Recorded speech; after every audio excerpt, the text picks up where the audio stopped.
personal experience to inspire and uplift others? Anybody? So first of all, if that's something that you want to do, you need to be very authentic and genuine.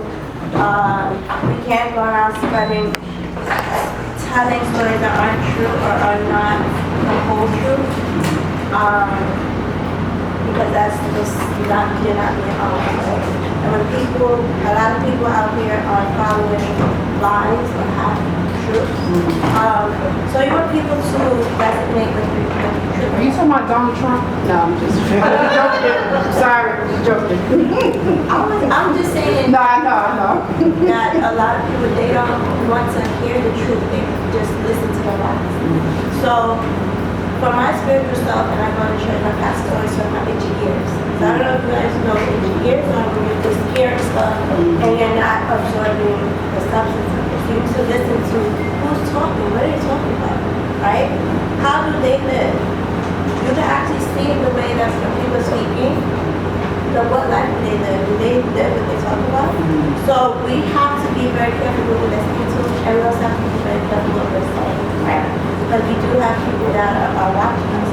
For me, I would never talk about endorse or even put out in there people that I don't like or I don't want people following things that I don't. So for me, I'm always going to be honest, I'm always going to be transparent, and that honesty and transparency is something important in this moment. And I'm just going to say, you know what, I had a hard time dealing with it. I'm just like, you know what, at the end of the day, the honest, transparent me, you can accept it as more, but that's who I am, right? I'm not, at least people know me then, right? Right. So don't ask me anything unless you don't want to. That's true. That's right. Wow. Anybody agree? Do anybody have anything to say behind that? Gotta speak up a little louder because the AC is kind of loud. Okay. Gotta speak up a little louder. I want to say something. You're not on the panel. Oh, I thought you were. I'm glad. That's all right. What does owning your narrative look like in a particular sense for a modern woman? What does owning the narrative look like? In practical sense of modern woman. I have a few points. So I'm one of those, like my mind is great, but for the sake of staying on track and just, I use my phone. So for me, I listed a few things of what does it look like in a practical sense for a modern day woman to own their narrative. So just a little background of me. I have also been through sexual abuse, drug addiction, so lived in a drug program, overcame drug addiction, lived in a drug program for 9 months, overcame drug addiction,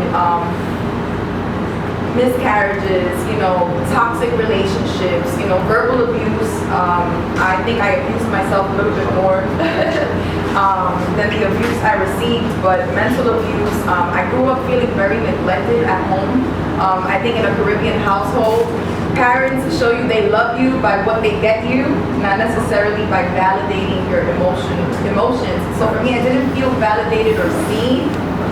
So I grew up with a lot of negligence and just feeling rejected, which I feel put me on a journey of healing with the Lord, with Christ. For me, giving my life to Christ was probably the best decision that I could have made because I found out who I was and what was my identity. I did not have an identity before Christ. I felt very hopeless, the world felt dark. But as I continued to travel through life, I learned to own my narrative. And there were a few things that I've learned along the way, and it's being honest with my journey. It's my journey. I think there was a time in my life where I was like, why me? Or woe is me, right? But I realized my journey is my journey, and if I don't own it, then who will? Setting boundaries and saying no without guilt. I think that coming from that space, there was a lot of people pleasing that I carried, and I didn't even realize. So I didn't know how to set boundaries. I just wanted to please you and make you happy because I didn't want you to reject me. But then I realized in doing that, I'm rejecting myself. So that's where the self-love kicked in. It's like I had to love me more, so that I'm not giving all of me and not getting anything back. Speaking up and using my voice. So even though I may have felt voiceless when I was younger, I believe that now God uses my voice as a tool, not just for me, but for others that can benefit from my healing journey. Redefining success on my terms, refusing to shrink back to make others feel comfortable. You know, because sometimes just for the sake of not, you know, offending or taking up too much space, I don't know where that taking up too much space came from, you know, it's like, I want to take up too much space, no, be you know, so I'm learning to be me as I continue to go forward. I let my life speak, you know, I think sometimes, yes, we can say what we say, or for me, you know, they say, I've learned, right, let your fruit speak for you. You know, I can say whatever I want to say, but I'm going to let my fruit show the inner work that I've done. Owning my testimony without shame and living authentically, not perfectly. We're not perfect, I'm not perfect, but I know that if I'm my authentic self, then I'll be okay. It'll be all right, you know, so, yeah. Okay. Yes. Do anybody have anything behind that? I can say one. Okay, sure. Besides the panelists can do their thing. Yes. I appreciate everything was saying, yes. And it's very important, really, just to be real with yourself. You're going to have to take that step back to start the healing process. And that is going to be the tears, the anger, the frustration. But you're going to need that time with just you. In order for you to help someone else, you have to also heal first. You know, and as I say, know who you're taking advice from. For example, if someone is coming out of, is in a messed up relationship, how can they give you good relationship advice? So you have to know who you're getting advice from as well. So first, you gotta take that moment and make up in your mind, it's time to heal. And it's gonna change takes time. So don't beat up yourself if it takes you a year. And say, but that person changed overnight. It's an individual thing. You take that time to heal. You take that time to meditate. You take that time to pray and find out who you are. And it's time to forgive yourself. When I say forgive yourself for not believing in yourself. Forgive yourself for not being ready to go forward. Forgive yourself. So many times we're not forgiving ourselves. We be quick to forgive someone else, believe it or not, but we won't forgive ourselves. And then you continue to hold on and you're wondering, how come I keep going backwards? How come I can't move forward? It's time to forgive you. Forgive yourself. Just don't worry about whatever was said to you. Again, that's about them. That is not who you are. That is not who you are. As we know what the Bible tells us, you are wonderfully made. He made you. He's going to take care of you. So you have to start believing that for yourself. Start taking care of yourself. Start loving you again. And start finding out who you are. Because sometimes you don't even know who you are. You became what everyone else said you are. You started doing things that you don't even like. And that's not even who you are. So take that moment and find out who you are. Find out who you are again. Because one thing I must say, we all went through some stuff and we have changed along the way. Who you was born to be, you may not be that person no more because of trauma, because of things that took place in your life. Things did change in your life. But now you have to accept that and grow and become this new you, but discover you again. So that's what I want to share. Okay.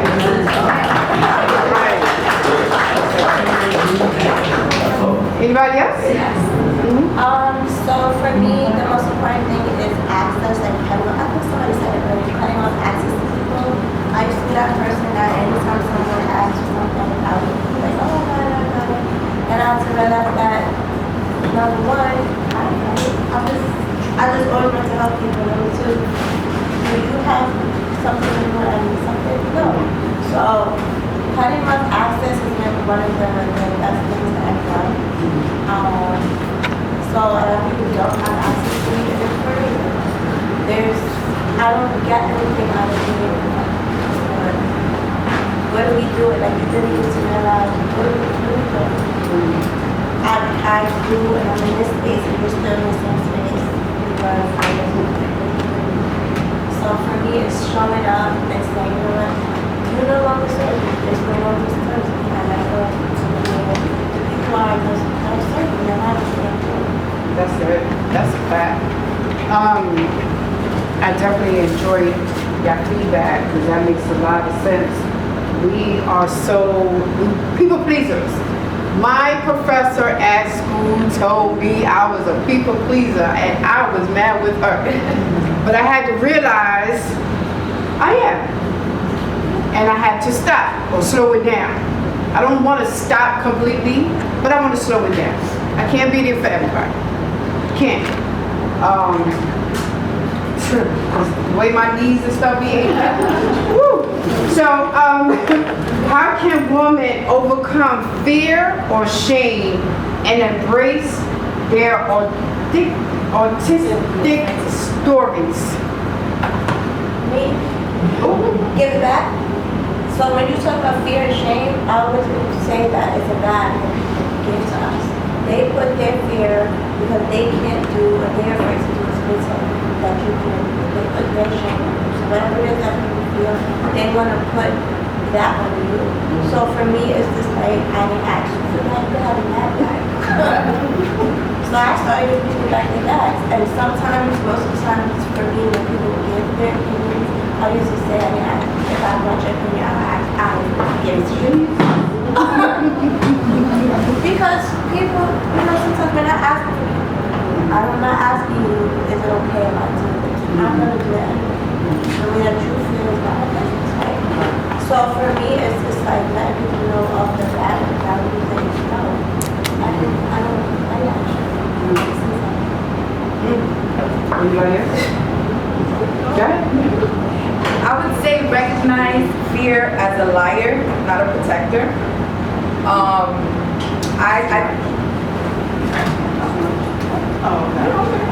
No, recognize fear as a liar, not a protector. I would say it's a mental construct that keeps us from experiencing God and from experiencing love. Like we mentioned earlier, God says that we're wonderfully and fearfully made. We're made in His likeness and His image. I think sometimes that when we view ourselves from a broken lens and not from that whole lens that He says we are. He says I'm a new creature in Him, a new creation, and that means that I'm already whole. I just have to come into that space or come into, follow that path that is going to lead me to wholeness. But if I'm looking at myself and all I see is brokenness, right? I'm not allowing, or I'm allowing fear to lead, or I'm looking through the lenses of fear. I'm not allowing myself to experience His perfect love that casts out all fear. So for me, I think overcoming fear is big. It's big to be able to own our narrative, especially because fear stops us from even trying. There's a quote that I say, and it's like, the shot you miss is the one you never take. If you don't try, then you won't know if you'll fail or succeed. You just have to try. That's true. Yes.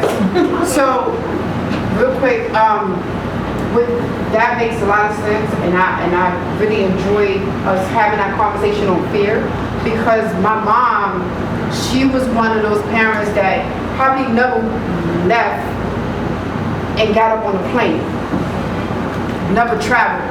So for us, I was like, I'm the oldest. I'm like, I'm getting out of here. My daughter had a passport at 3. Like, she's Barbados. Okay. So I was just like, no, we getting out of here. We doing stuff. I'm flying. I don't care. When I told my mother I was getting on a plane to go somewhere, she was like, oh girl, if I was you, the plane might crash and this and that. And it had me like, uh-oh. Now I'm scared. Now I don't know if I should get on the plane, and all these other fearful things start coming up, and I'm just like, oh, what damn that? I'm going on the plane, and I'm going to travel. My mom, she would get on the Amtrak and probably went to one place, which was Disney, Florida, Disney World, something. Me, Jamaica, Florida, wherever I decide to go, I'm going, period. So with that being said, like, sometimes our family will have us bonded up to something because they never done it. You know, so I jumped out the window and I did what I wanted to do. Not literally jumped out the window, but I jumped out the window and I did my own thing. Yes, Monifa, Miss Mecca. I was about to say, you're confusing a whole bunch of people today. Let me just help y'all out, okay? That is my nickname, everybody. Now, what I was going to say, I appreciate everything that everybody said, and I think that it was very empowering and enlightening. But in my mind, I was thinking about not embracing your authentic self in a way of not embracing or accepting and realizing that some crazy stuff has happened to you in your life, right? Not saying accepting it as in you're owning it, this is what he came because of. But I think that one of the main things with that is feeling like I've been through X, Y, and Z thing, and nobody else understands. And so it makes you feel like you're in whatever that thing is, like you mentioned molestation, I've been through the same thing. Not wanting to say, this is a reality, this is what happened to me, and not wanting to because you feel like nobody's gonna understand. Nobody else been through it myself, as well. So I think that when you realize that no man is an island unto themselves, there's plenty of people who've been through the same struggles that you have been through. And sometimes healing even begins in embracing who you are, what you went through, comes from just talking about it, get it off your chest. So as you talk about it, first it's painful. And then the more you talk about it, then somebody else is like, oh, I've been there too. And then it just becomes healing for you. So I think that that's a main part of embracing your authentic self. Talking about, this is a reality in my life, this is what happened. It's not repeating now, So that was it. Thank you. You're quiet all day. So the last question is, what steps